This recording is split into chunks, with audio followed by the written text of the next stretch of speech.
Mary Kills People is a new show that has emerged, and you guys have got to check this out. I've only seen the first episode, but it rocked my world right from the very first scenes. This is Caroline Dhavernas and Richard Short, and they are the two leads in the show. First of all, congratulations. Thank you so much. There you are.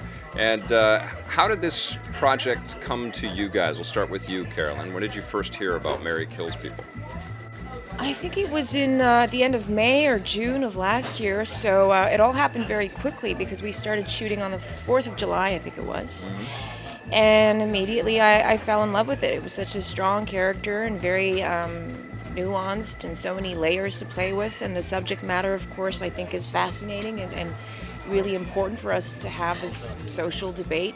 Even though it's not a documentary on the subject, I think it's a good basis for conversation and thinking about, death and people who need help when they've decided to put an end to their lives. And of course, this is taking place somewhere in North America where it's still illegal to help patients.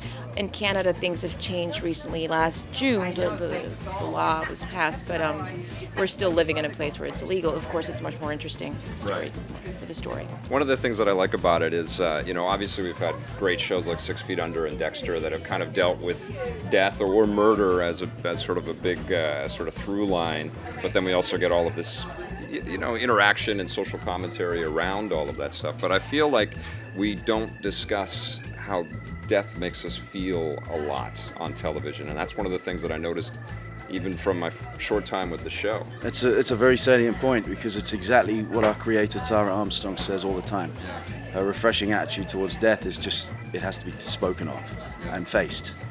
Not in any morbid way, just in an inevitable way. That's because it is. If anything, to celebrate life even more, And when you refuse to think or reflect upon something, it just becomes even more strange and abstract. So I think we're all, it's important to talk about it, to think about it. Yeah. Right from the get-go, we start to see this secret life that you two, as the, I guess the arbiters of death for many of the different characters that are in the show, your fiction starts to unravel right away, and people start to know that you two are up to something.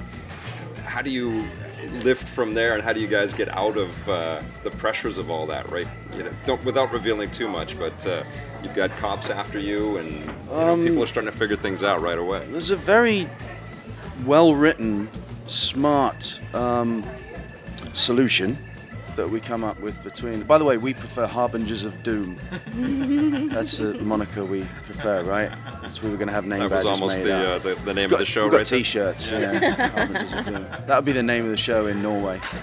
Or your death. It sounds like a heavy metal band. No, it's actually episode 6 is quite fascinating, and a lot of it is done in the edit, not in the script, which was new to us until we watched it. Season 1, you're always kind of living in the dark because you don't know what it's going to look like. You may be having a good time, feeling like things are happening or not sometimes. Sometimes you feel like something's a little off, and then you watch it and you go, wow, it worked. We're very happy. We're very happy to be sitting here on the beach in the south of France talking about it. Who wouldn't be? But we've made friends, not just ourselves, but other people in the show.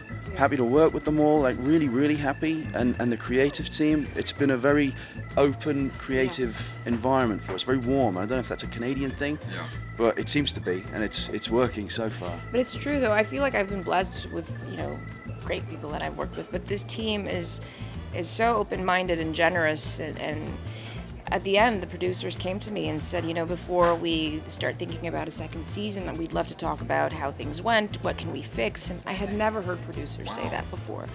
It's such an inclusive way of working, and I wish that was the case more often. Right. Yeah. Right. And, that brings up the question about that second season. Have you guys heard anything? Any announcements that you guys want to make here? Caroline will answer that because she answers it so professionally.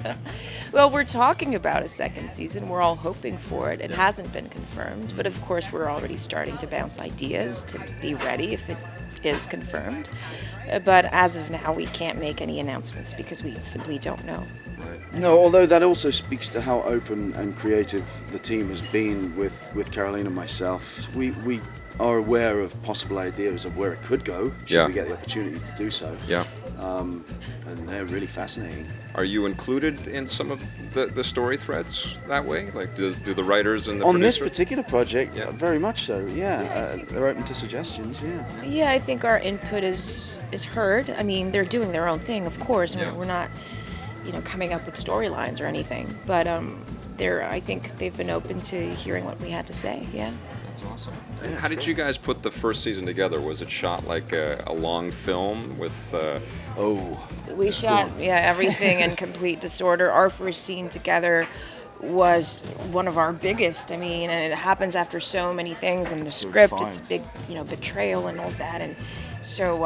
Your first scene was in episode 5. Yeah, Shot together. Yeah, first Yeah. thing we did together. Yeah. We're shooting by location. I mean, it's the only way to make it work with the budget that we have, I suppose. And a lot of films work that way, of course. And so, it's quite the challenge.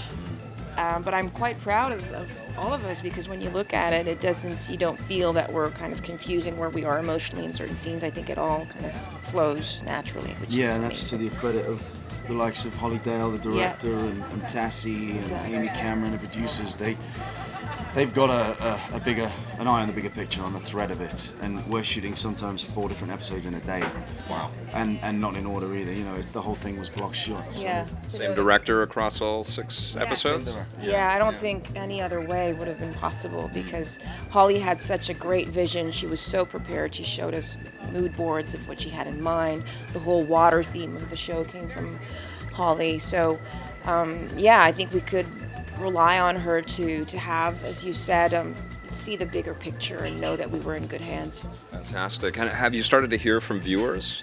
Has that sort of controversial sheen of the show kind of started to bounce back towards you? Have you heard from people that have been maybe a little freaked out by the concept? Mainly. Yeah. When people come to us, what they say is we love the show and all that, and no one says, this is wrong with the subject matter, what you're talking about. And I've never heard that said before. So, But nor have we'll we see. been invited to meet the Pope. So, There's that. right? Because we kill people.